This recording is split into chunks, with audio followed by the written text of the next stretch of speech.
Assalamualaikum Centerian, kembali lagi di Center Talks bersama gue Vina, agen Center. Ngomongin soal prestasi Anies Baswedan, emang gak akan ada habisnya. Ya meskipun kerap kali jarang pemberitaannya di media. Untuk itu sudah hadir bersama kami di studio Mas Gian Sitorus. Halo Mas, Halo. apa kabar? Alhamdulillah baik. Jadi Gimana? Mas Gian, baik Mas, Alhamdulillah. Jadi Mas Gian ini adalah orang yang berjuang bersama Pak Anies Baswedan. Ya, Sehat Mas Gian? alhamdulillah sehat. Tetap semangat Mas. Gimana Mas belakangan ini kegiatannya apa Mas? Belakangan ini kegiatannya ya bareng sama Pak Anies. Bareng sama Pak Anies, ikut Bareng sama keliling Pak ya Mas ya Anies, berarti ya? terus juga sambil lanjutin studi juga Lanjut studi di? di lanjutin S2 Oh wow, di mana Mas? di salah satu universitas di Jakarta, Oke, ambil apa Mas S2-nya Mas? ilmu komunikasi. Ilmu komunikasi. Jadi ini selaras dengan moto Pak Anies untuk memperhatikan pendidikan ya Mas ya? Ya, kurang lebih begitu. Kurang lebih begitu. Jadi Mas Gian ini boleh nggak Mas diceritain udah berapa lama sih bergabung sebagai timnya Pak Anies Mas? Bergabung dengan timnya Pak Anies 2016 awal ya, waktu itu sebelum pilkada. Sebelum pilkada. Sebelum pilkada sampai sekarang. Sampai sekarang. Sampai Wah, berarti udah 7 tahun ya Mas ya? 7 mau jalan 8. Mau jalan 8 tahun. Jadi nih Mas, kan Mas Gian ini dulu adalah tim atau ajudannya Pak Prabowo ya? Enggak juga. Jadi dulu ya saya bergabung di Gerindra itu 2008. 2008. Nah, aktif yang benar-benar aktif banget itu 2009 sampai 2016 ya, saat penugasan pilkada itu. Tim Pak Prabowo iya waktu itu bergabung sempat di beberapa bidang, ada bidang media lalu juga bidang lapangan, lebih seringnya sih bidang lapangan. Jadi turun pertama kali itu sejak Pilpres 2009 dulu, kalau Vina masih ingat, Mega Prabowo. Jadi Prabowo itu jadi cawapresnya. Terus 2009 lanjut ke 2012 waktu itu Pilkada DKI Jakarta, Jokowi Ahok. 2014 Pak Prabowo dengan Pak Hatta. Terus 2016 Pak Anies dengan Pak Sandi. Berarti lumayan lama juga ya Mas ya? Lumayan lama. Berjuang bersama Pak Prabowo lumayan lama ya Mas ya? Terus apa Mas? Gimana tuh ceritanya kok bisa transisinya dari Pak Prabowo terus bisa jadi timnya Pak Anies? Transisinya, jadi ini juga agak lucu ya. Jadi 2014 pasca Pilpres waktu itu, Pak Anies dan Pak Hatta. Lalu setelah rangkaian Pilpres itu saya sempat nonaktif sebenarnya, tidak terlalu berkecimpung di politik, jadi lebih ke di luar politik gitu, lebih berkecimpung situ. Terus kurang lebih sekitar 1,5 tahun saya vakum dari dunia politik. 2016 tiba-tiba dapat panggilan penugasan dari Partai Gerindra waktu itu untuk pilkada. Yang sebenarnya saya juga nggak terlalu tertarik banget gitu, karena saat itu merasa bahwa mungkin ada titik jenuh di dunia politik saat itu ya. Jadi saya merasa bahwa saya mau berkarya atau mau mencoba dunia yang lain gitu, mau mengeksplor diri di dunia yang lain. Nah, makanya waktu itu tidak terlalu tertarik dan sempat menolak sebenarnya penugasannya gitu untuk turun di pilkada. Apalagi setelah saya tahu saya mendampinginya seorang Anies Baswedan. Kenapa tuh Mas? Setelah tahu itu emang kenapa Mas? 2014 itu beliau kan juru bicaranya Pak Jokowi ya. Iya, betul. Juru bicara Pak Jokowi, terus dengan banyak statement-statement yang dibangun, dengan banyak kontraproduktif, dengan saat itu kita merasa berada di kubu lawan, itu hal yang perlu diluruskan gitu. Jadi mindset dan pandangan saya ke Pak Anies saat itu ya jelas saya merasa kurang suka dengan beliau, dan bahkan kelihatannya kayaknya nggak suka banget gitu.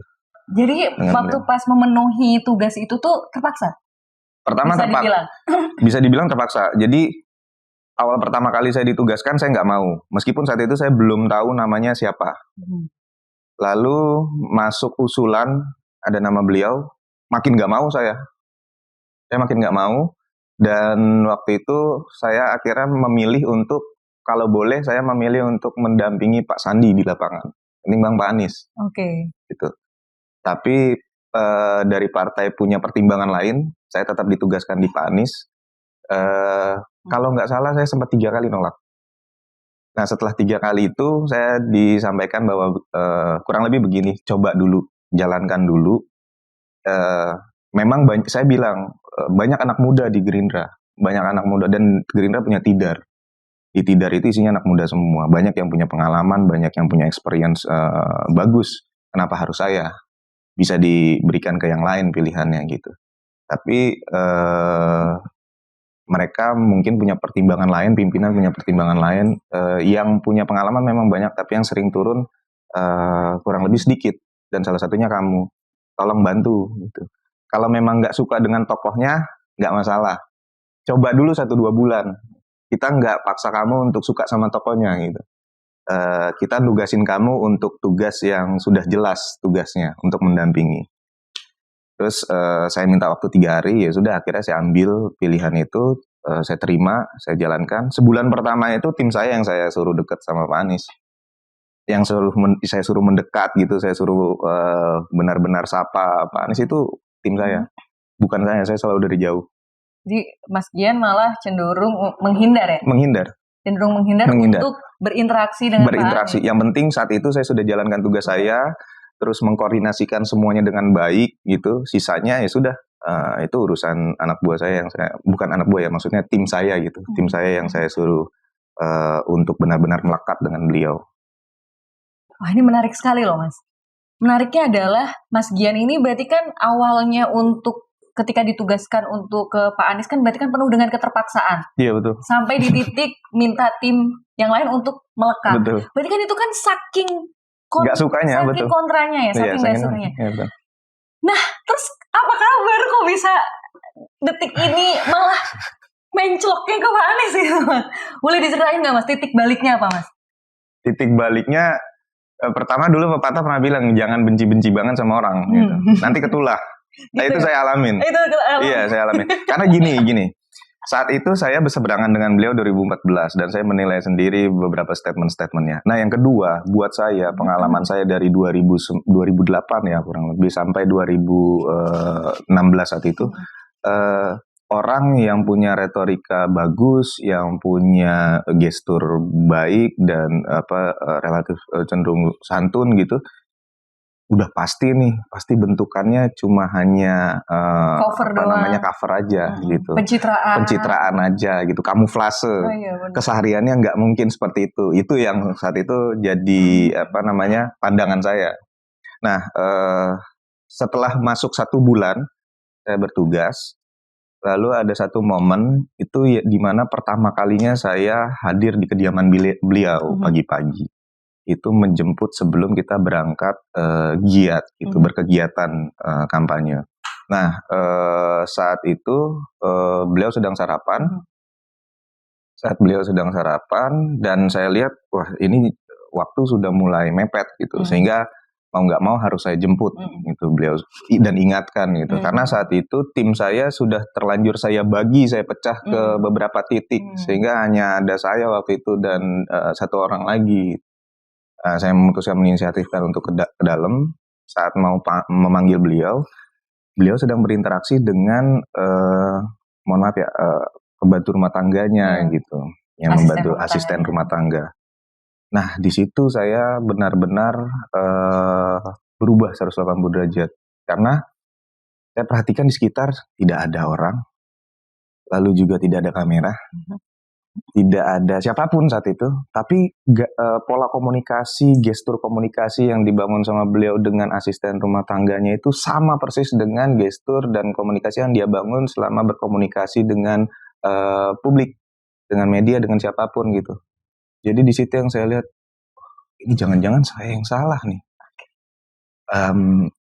Makin penasaran gitu melihat beliau ternyata memang benar seperti ini pola komunikasinya, memang seperti ini karakternya gitu, pribadinya. Nah dari situ akhirnya saya berusaha lebih dalam lagi menggali siapa sih sebenarnya Anies Baswedan ini. Mulai dari kesehariannya, karena buat saya nggak pernah menilai public figure itu atau tokoh-tokoh di politik itu dari mereka sehebat apapun menjalankan program atau menjalankan jabatannya gitu. Justru malah yang saya nilai adalah keseharian dan pola sederhananya itu. Dari hal sederhana itu akan terlihat kan karakteristik seseorang. Nah dari situ yang saya lihat hari-hari saya ikutin. Ya akhirnya itu 180 derajat berubah menjadi tertarik dengan beliau dan sampai saat ini. Jadi sekarang jadi jatuh cinta beneran ya Mas ya? Jatuh cinta sebagai orang tua, jatuh cinta sebagai macam-macam beliau respect. Itu ya respect. Dan satu hal yang benar-benar tidak bisa tergantikan adalah saat saya pamit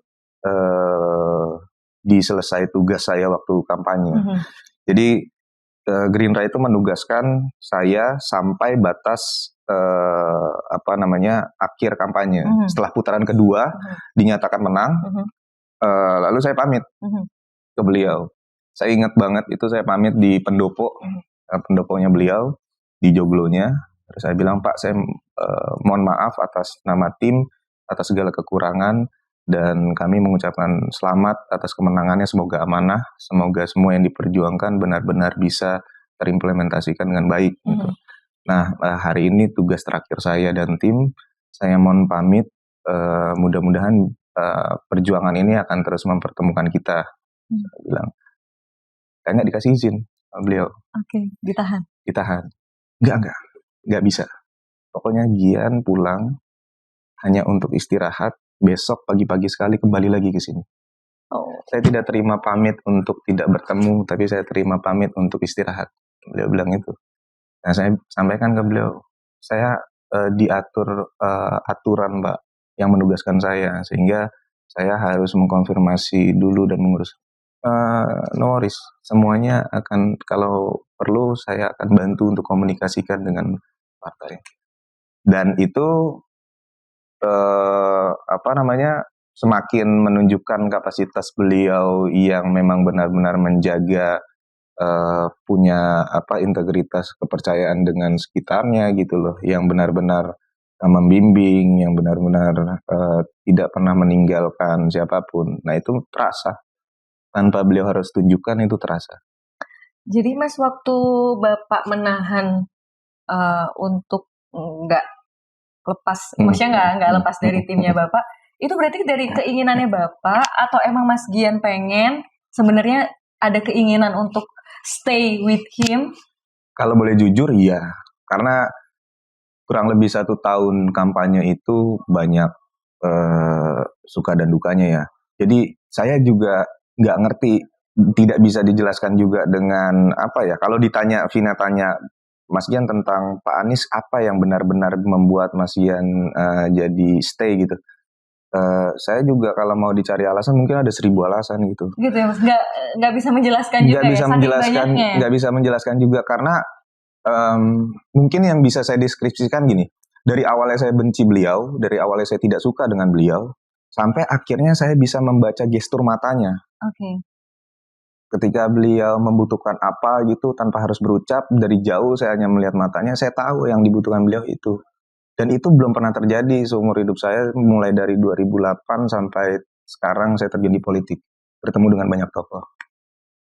Berarti udah engage, saking udah engage-nya ya Mas? Mungkin. Jadi itu. Sampai bisa ngelihat, membaca gesture apa yang dibutuhkan beliau, mau beliau utarakan itu bisa dibaca lewat gesture, saking udah engage-nya ya? Saya banyak belajar dengan almarhum Pak Soehardi di Gerindra, tapi saya tidak pernah melakukan hal seperti itu dengan almarhum gitu.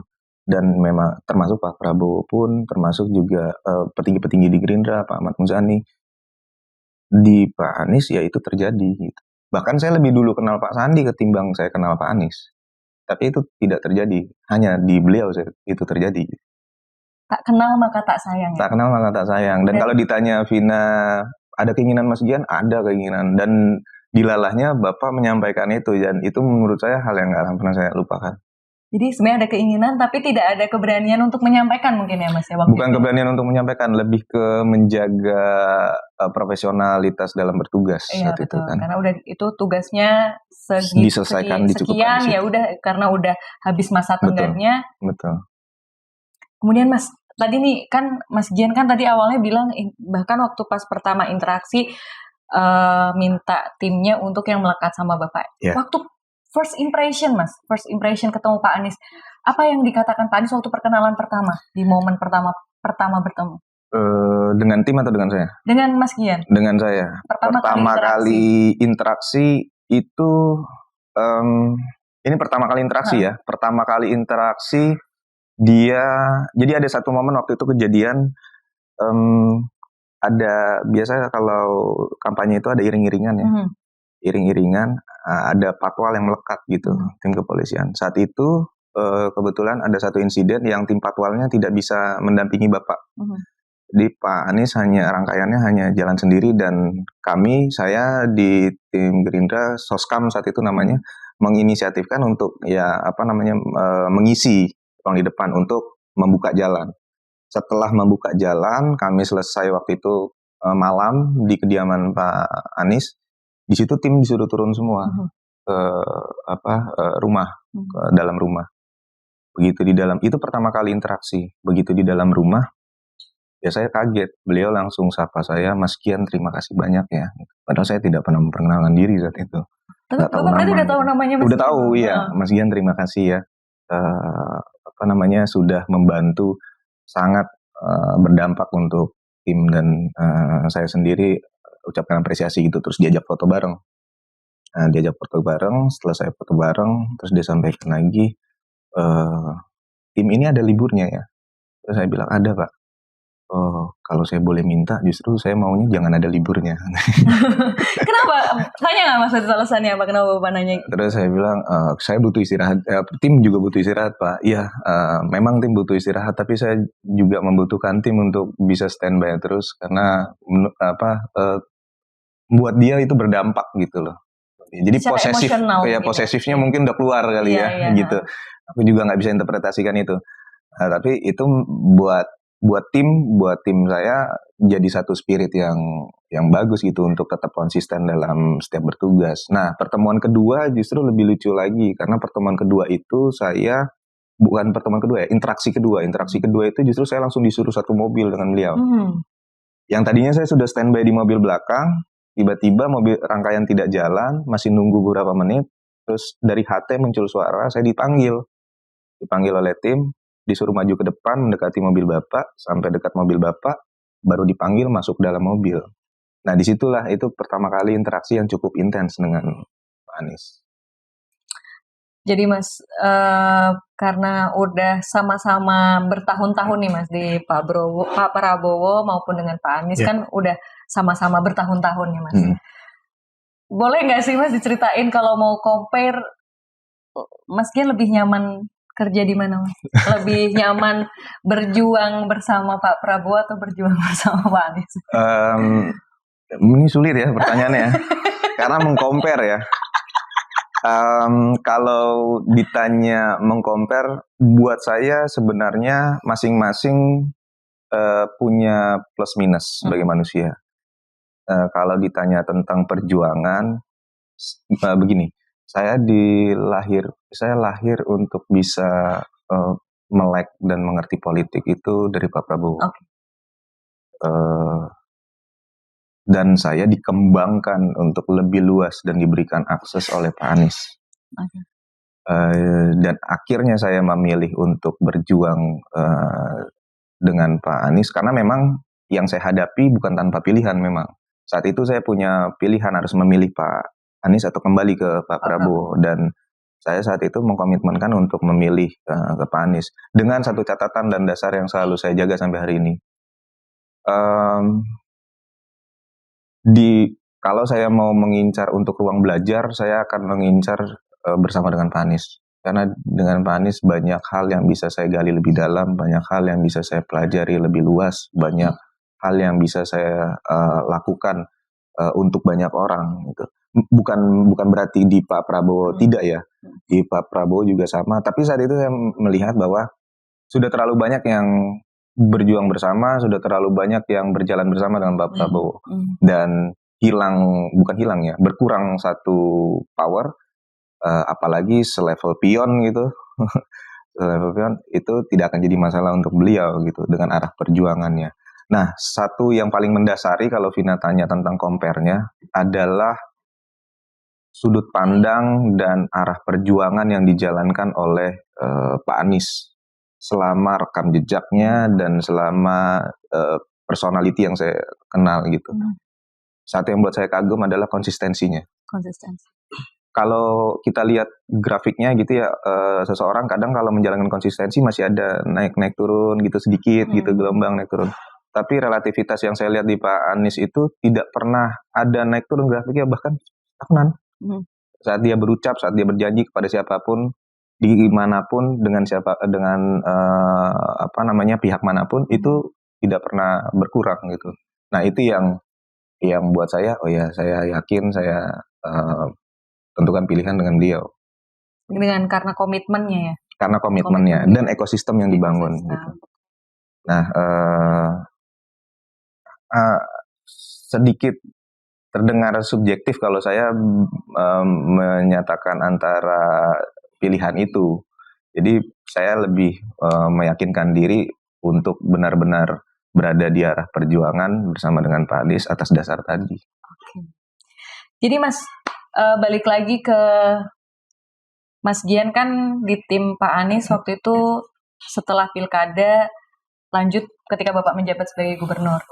Nah, Mas Gian ini di bidang apa, Mas? Alhamdulillah di bidang olahraga waktu itu. Jadi sebagai TGOPP. Jadi setelah saya selesai kampanye, saya masuk itu jadi ajudan. Setelah ajudan 2018 saya jadi TGOPP bidang olahraga.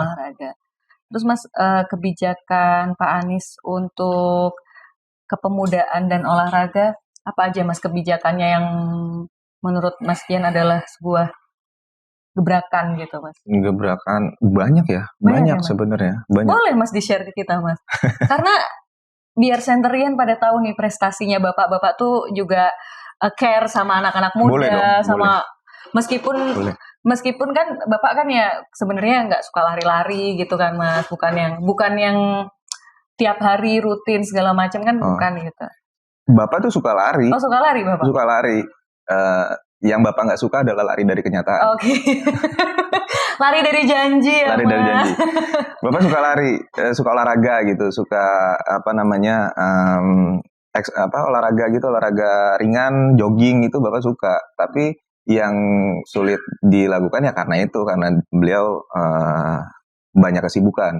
Nah kalau terobosannya mulai dari yang fundamental paling dasar sampai yang level prestasi kelas internasional itu dipikirkan oleh beliau gitu. Banyak yang sudah dilakukan, yang sudah disiapkan untuk Jakarta khususnya ya. Ada lapangan Inggup 5 wilayah.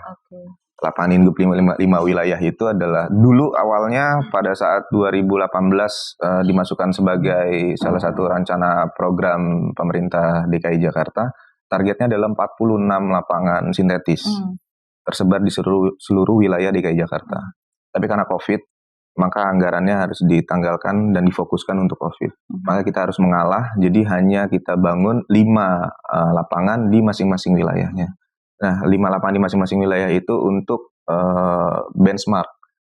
Benchmark di masing-masing wilayah itu, dan sekaligus kita bisa melihat bagaimana perkembangannya sehingga di kemudian hari ketika ingin meningkatkan program lagi, ada tolak ukur yang tepat gitu. Nah, itu salah satu terobosan yang menurut saya cukup bagus ya, karena lapangan standar internasional dikelola dengan secara profesional, tapi dikembangkan untuk anak-anak yang relatif kurang mampu. Mereka yang selama ini ingin merasakan rumput sintetis standar internasional tapi nggak mampu dalam membayar gitu. Bahkan untuk beli sepatu bola saja mereka nggak mampu, tapi mereka diberikan akses di sana untuk bisa benar-benar berkembang. Lalu selevel lebih tingkat lagi ada PPOP namanya. Pusat Pelatihan Olahraga Pelajar, itu di Ragunan. Saya ingat betul karena pada saat 2017 itu setelah Bapak terpilih, itu salah satu program yang menjadi program prioritas beliau untuk bagaimana PPOP direvitalisasi secara total. Nah, kebetulan saya ini di PPOP itu dulu salah satu atlet saat usia SMP dari kelas 1 sampai kelas 3 di Ragunan. Saya tahu betul bagaimana perbedaan antara PPOP sebelum direvitalisasi dengan PPOP setelah direvitalisasi. Jauh sekali gitu. Dan saya juga tidak pernah menyangka kalau ternyata akan terlibat secara langsung dalam revitalisasi tempat itu. Kurang lebih 17,8 hektar. Ada diawali 18 cabang olahraga, sekarang ditambah jadi 21 cabang olahraga. Nah, di situ dirombak total semuanya, mulai dari fasilitas cabang olahraga individu sampai cabang olahraga kelompok. Nah, ini juga dibalut dalam satu sistem yang profesional. Jadi semua atlet-atlet digembleng sejak usia dini sampai menengah di sana. Makannya diatur, pola istirahatnya diatur, pola manajemen individualnya diatur, dan pola latihannya pun diatur gitu. Nah, ini kan salah satu upaya yang kita lakukan dan tentunya semuanya berkolaborasi dengan banyak pihak. Ada dari mulai dari kesehatan, secara tenaga profesionalnya sampai juga perangkat kepelatihannya gitu. Nah, standarisasi ini yang diletakkan oleh beliau.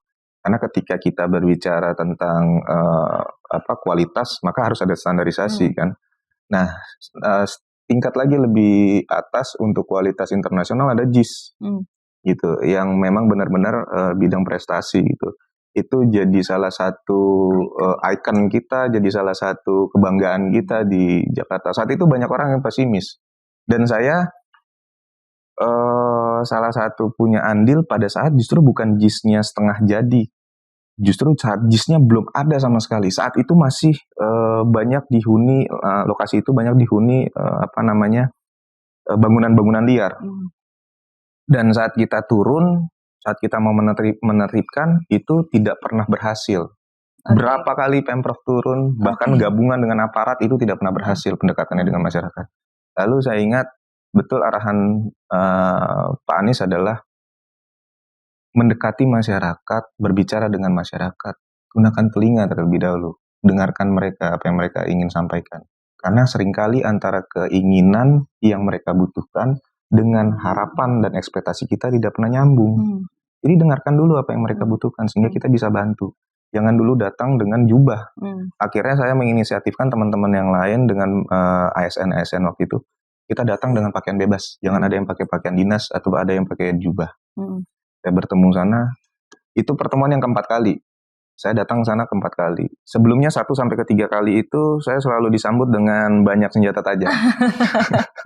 Serem juga ya Mas Burhani mau berantem ya. Karena menurut mereka gini, itu mata pencarian mereka, itu tempat tinggal mereka gitu. Dan mereka punya trauma yang relatif cukup dalam selama ini terkait dengan pemerintah gitu.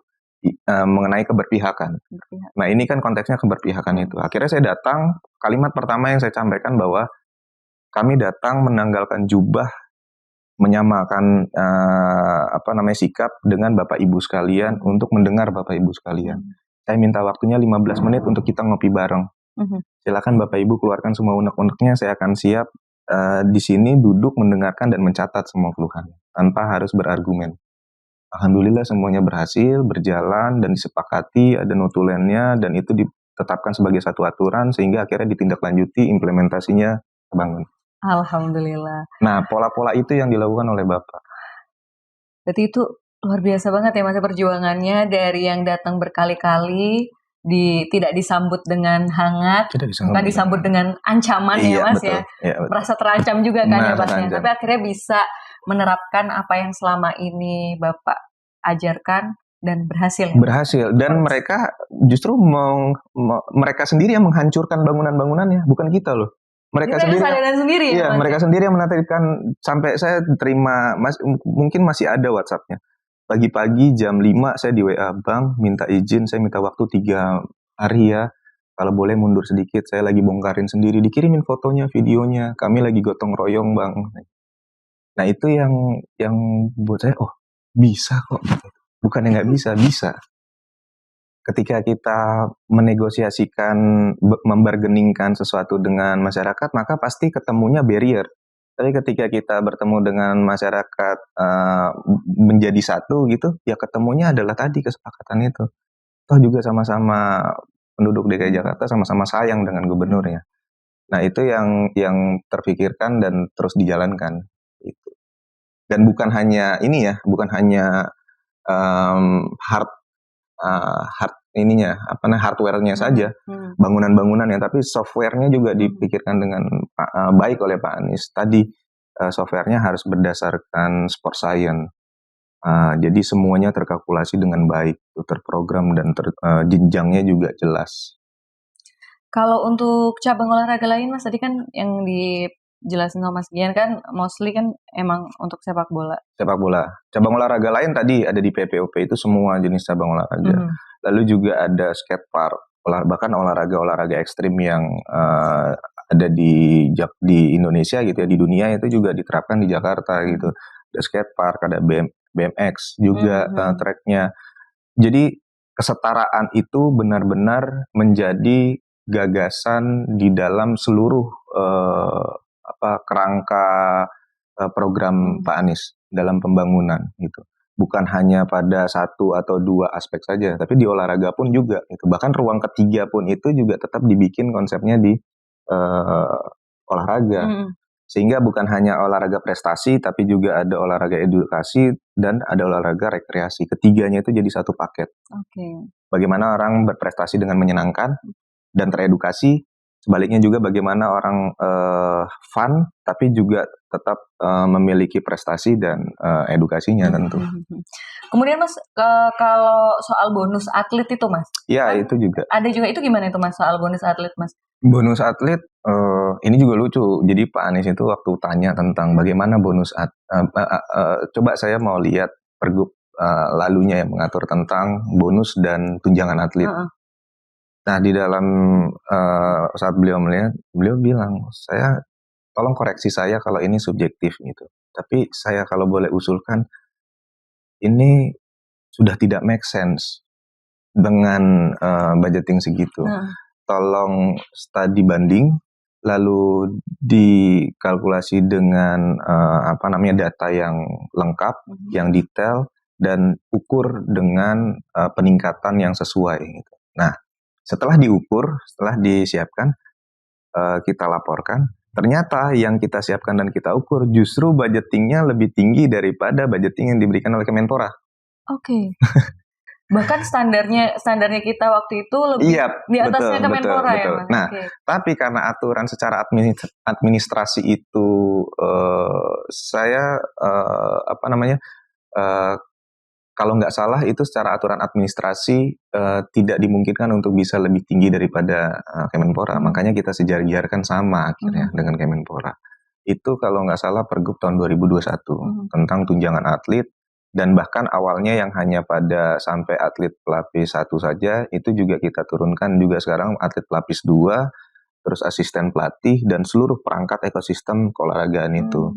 Karena kan kalau kita bicara peningkatan kualitas ya, apalagi bicaranya prestasi, nggak mungkin hanya atletnya saja yang kita pikirkan, tapi perangkat kepelatihannya, kedokterannya, ahli gizinya, dan lain segala macam di situ juga tidak sejahtera gitu.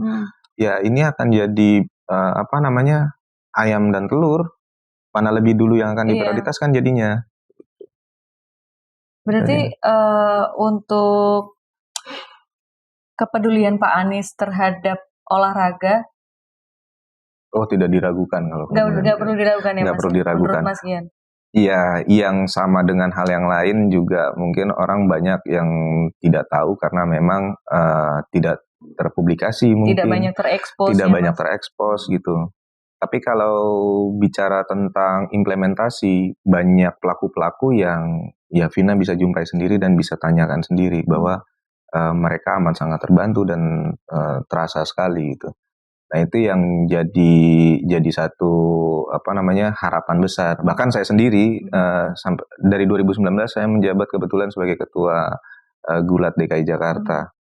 Nah itu juga teman-teman minta dengan sangat karena sangat prihatin saat itu cabang olahraganya. Padahal secara prestasi dan medali punya sejarah yang panjang. Dan saya melihat secara langsung, bahkan atlet-atlet kita kemarin baru selesai pulang dari SEA Games, mengantongi medali emas, lalu juga menjadi salah satu target prestasi yang cukup lebih baik daripada sebelumnya gitu. Ini salah satu rekor baiknya. Itu juga merasakan betul bagaimana Pak Anies benar-benar berpihak kepada mereka. Ini tentang keberpihakan Pak Anies dan komitmen. Dan komitmen, menepati janji ya menepati Mas. Janji. Jadi Mas, balik lagi nih Mas, tadi kan Mas Kian ini kan orang yang melekat ya dengan Bapak ya, pernah melekat dengan Bapak dan sekarang masih membantu Bapak juga. Pernah dimarahin Bapak nggak Mas? Karena nih kemarin kan kita beberapa kali ngobrol nih, kok dari beberapa sumber tuh aku nggak pernah lihat Bapak marah. Nah Mas Kian termasuk orang yang nggak pernah juga atau pernah Mas? Bapak mah. Atau Bapak kalau marah caranya emang lain daripada yang lain? Lain. Bapak tuh nggak pernah marah memang tidak pernah marah. Jadi marahnya Bapak itu begini, Bapak tidak pernah menyuruh, tidak pernah memerintah, tidak pernah mengajarkan kamu harus begini, tidak pernah itu. Tapi kita melakukan itu dengan kesadaran dan dengan sukarela untuk ikut sesuai dengan apa yang diajarkan, dan itu selalu selalu objektif, tidak pernah subjektif. Marahnya beliau ke saya sepertinya nggak pernah ya. Tapi kalau kejadian lucu memang pernah. Gimana? Kejadian lucu pernah. Jadi dimarahin sama sekali nggak pernah? Dimarahin nggak pernah. Sarkas gitu? Kan ada nih orang yang nggak pernah marah, tapi dia mungkin menegurnya dengan cara sarkas. Tapi apakah ya kalau menegur aja gitu? Relatif saya yang menyadari bahwa itu kurang dan salah. Jadi beliau tidak pernah menegur dan tidak pernah memarahi. Bahkan baru-baru ini saya sendiri yang merasa itu kurang baik. Tapi beliau bilang nggak ada masalah sama sekali. Saya hanya lupa membaca chat yang sudah terlewat. Itu yang disampaikan beliau. Nah, kalau kejadian lucunya Mas? Kejadian lucu. Beliau pernah kekunci di kamar mandi. Apa? Kekunci di kamar mandi.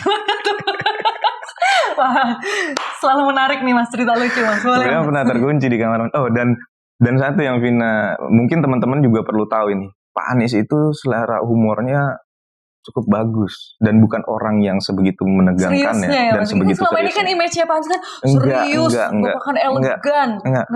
Oh, ternyata Bapak lucu juga ya, Mas? Jadi dan ada beberapa momen beliau yang beliau merelakan dirinya untuk diguyurkan, gitu, untuk bisa mencairkan suasana. Iya. Nah, waktu itu kejadiannya di daerah Guci ya, Tegal. Subuh jam 4:15 kalau nggak salah, atau sekitar setengah 5. Waktu itu saya kebetulan syukur alhamdulillahnya sudah standby di depan kamar Bapak. Memang hotelnya relatif tua. Sudah tua gitu. Tapi memang dari sisi pemandangan alam gitu emang bagus. Nah, waktu itu saya standby di depan dan modelnya itu pintu, lalu juga ada ruang tamu sedikit, kamar mandi, baru kamarnya di dalam. Saya standby di depan, tiba-tiba Bapak itu chat, Gian, terus saya balas, iya Pak. Lalu nggak lama dia balas lagi, Gian posisi di mana? Saya posisi standby di depan kamar Bapak. Bisa masuk ke dalam sebentar? Oh iya bisa Pak. Saya ketok lah pintu kamarnya. Biasanya saya tuh standby jam 5. Tapi nggak tahu kenapa kali itu saya standby lebih cepat gitu loh. Standby lebih cepat. Nah karena biasanya Bapak keluar tuh jam 5 atau jam 5 lewat di kegiatannya. Begitu saya masuk ke dalam, saya ketok, loh kok nggak ada yang nyaut, Bapak nggak nyaut. Saya panggil Pak Anies. Saya buka, pintunya nggak dikunci. Saya cari loh, muter-muter saya kok nggak ada gitu. Tiba-tiba dari di dalam kamar mandi ada suara, Gian, oh iya Pak, Gian jadi begini. Tadi setelah saya slot kuncinya, sepertinya saya lupa bahwa kunci ini ternyata sudah relatif lebih lama sehingga agak sedikit macet. Jadi sekarang saya sulit untuk membuka dari dalam. Gian bisa tolong bantu masukkan kuncinya, saya masukkan kuncinya dari bawah, Gian buka dari luar ya. Bapak bilang, dalam hati saya Pak, Bapak tinggal bilang saya kekunci, tolong bukain. Iya juga, Bapak sempat-sempatnya ngomong panjang banget ya. Itu karena Itu karena bapak itu memang begitu, dia itu selalu tidak enakan ke orang. Iya. Padahal kitanya nggak apa-apa juga. Padahal kita nggak apa-apa juga. Gitu. Saya kekuncinya gitu. Dan to the point-nya beliau ya itu to the point-nya beliau gitu. Jadi itu sudah batas klimaksnya beliau untuk to the point seperti itu. Ya sudah, saya ambil kuncinya dari bawah, saya lihat loh, ini lubang kuncinya sudah karatan dan kuncinya sendiri sudah karatan. Akhirnya saya bilang, Pak, izin mundur sedikit supaya saya bisa dobrak pintunya. Saya bilang, pintunya sudah sulit ini untuk dibuka kuncinya. Beliau malah nanya, harus begitu ya? Iya Pak, kalau enggak Bapak nggak bisa keluar. Sayang nanti pintunya. Bapak masih mikirin sayang pintunya. Sayang nanti pintunya. Lalu akhirnya saya ingat dulu waktu zaman sekolah saya suka bandel gitu pulang malam. Saya suka bawa kunci serep. Itu suka saya lilin-lilinin gitu. Saya balurkan lilin supaya licin biar gampang bisa buka kunci. Nah saya ingat, oh ini mungkin perlu diakalin juga. Saya cari ada lilin, saya balurkan lilin. Begitu saya buka, alhamdulillah bisa kebuka. Nah begitu saya buka pintunya, itu asap udah keluar. Asap beliau mungkin mandi pakai air panas kali ya. Ya gitu. Jadi kan di dalam udah beruap, asap uap itu keluar ngebul. Kayak nabun gitu. Saya bilang, Pak syukur alhamdulillah ini bisa kebuka, kalau enggak udah pingsan di dalam Pak. Terus dengan ekspresi polosnya dia senyum lebar, saya bilang terima kasih ya Gian. itu kejadian yang saya jadi ngedobrak pintunya terselamatkan. Pintunya terselamatkan. Itu salah satu kejadian lucu ya. Dan Bapak masih mikirin lebih sayang pintunya. Iya. Sayang pintunya ya kalau didobrak. Iya. Nah, itu salah satu kejadian lucu. Luar biasa, Mas. Beruntung banget ya Mas ya bisa mengalami momen itu ya Mas ya. Momen yang itu mungkin gak akan terlupakan dan akan diceritakan nanti ke anak cucu ya Mas. Iya. Dan beliau detail orangnya. Pertama kali saya tugas sebagai ajudan, saya jalan di depan Bapak, terus dipanggil sama Bapak. Mas Gian, Gian, dengan ekspresi yang serius gitu. Saya pikir waduh, jangan-jangan marah atau ada yang gak berkenan. Saya langsung bergegas, saya samperin Bapak. Iya Pak. Dia lihat ke bawah, dia tanya, Gian beli sepatunya di mana? Merek apa? Saya jelaskan merek ini Pak, belinya di sini. Oh bagus sepatunya. Udah setelah itu udah kira-kira mau ngapain? Kita jalan bajunya salah apa gimana? Jadi dia sedetail itu memperhatikan orang. Bahkan dia ngeh ya. Ini yang biasa sama aku sepatunya apa, dia ngeh ya. Sepatunya ganti aja ngeh gitu loh. Jadi kalau orang bilang beliau yang berjarak dengan sekitar, dengan timnya, itu salah besar. Saya tidak pernah melihat itu. Bahkan untuk hal-hal kecil aja beliau sangat memperhatikan. Sangat memperhatikan. Mas, kalau Mas Gian ada nggak Mas pesan dari Bapak untuk Mas Gian yang sampai sekarang itu membekas? Oh iya. Yang terkenang gitu. Pasti ada ya. Pasti ada. Boleh nggak di-share ke kita Mas? Saya takut melankolis ini. Oh iya. Aduh. Takut nangis nih. Jadi ada dua pesan yang saya masih terus pegang. Sebenarnya banyak banget pesan pesan yang ke saya itu. Tapi di antara banyak pesan itu ada dua pesan yang saya terus pegang. Pesan yang pertama itu saat saya mau izin menikah saat itu, dan yang kedua saat saya menikah justru di pernikahan saya. Itu pesan yang beliau sampaikan itu benar-benar nyentuh lah ya. Waktu itu beliau bilang gini, waktu saya mau nikah, Pak, saya minta izin saya mau menikah. Dan kalau berkenan mungkin saya juga akan minta waktu istirahat dalam beberapa waktu ini. Sekaligus memutuskan saya akan berkarir lebih lanjut di mana atau tetap di sini. Nah, beliau tidak menghalang-halangi itu. Beliau cuma bilang, berapapun waktu yang kamu butuhkan, take your time. Tapi ingat, ketika Gian memutuskan untuk berkeluarga, apa yang Gian hadapi selama ini, Gian sudah berkecimpung di politik jauh, dan banyak pengalaman yang Gian lakukan. Mungkin menurut Gian itu masa-masa sulit dalam perjuangan. Tapi percaya, ketika Gian membangun keluarga, itu akan jauh lebih sulit daripada berpolitik atau di dalam bidang pekerjaan.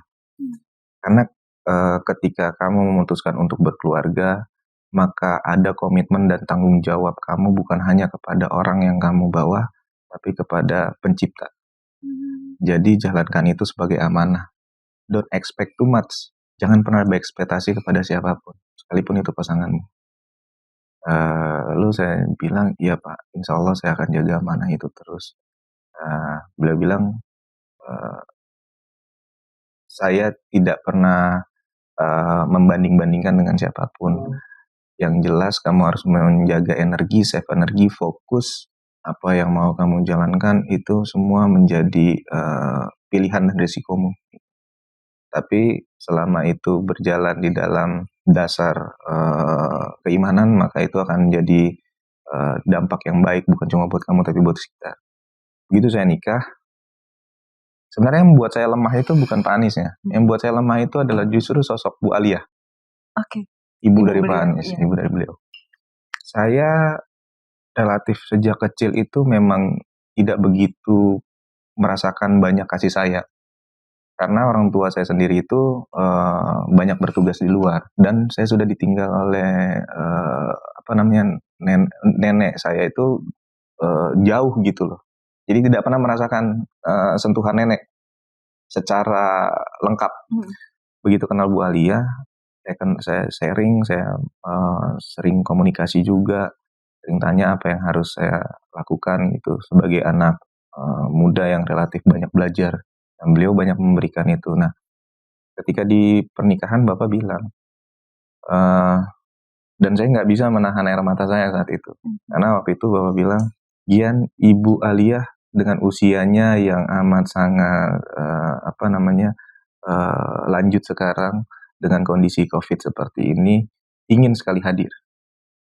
Beliau memantau dari awal sampai sekarang melalui Zoom.